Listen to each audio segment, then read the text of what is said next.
మనలో మనకే గొడవలు పెడతారు చాలామంది. ఇది మర్చిపోకండి అమ్మా, మనలో మనకే గొడవలు పెడతారు.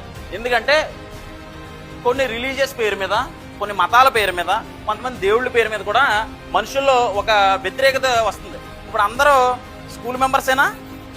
అవునా? అందరూ ఒకే కలర్ యూనిఫామ్ వేసుకున్నారా? ఇక్కడ ఏమైనా డిఫరెన్సెస్ ఉందా?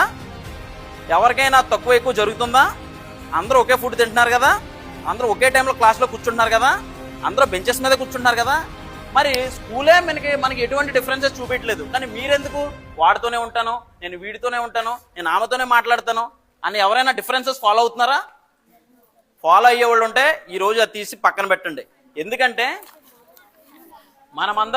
మనమందరం చదువుకోవడానికి, చక్కగా నేర్చుకోవడానికి, ఆనందంగా ఆడుకొని ఒక మన టైం పీరియడ్ 1st క్లాస్ నుంచి 10th వరకు ఈ ఆహ్లాదకరమైన ఎన్విరాన్మెంట్లో బతుకుతున్నాం.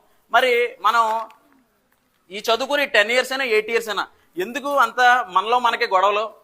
అవునా? సో అలాంటి విభేదాలు మీకు ఏమైనా ఉంటే వెంటనే మీ ఫ్రెండ్స్తో మీరు కరెక్ట్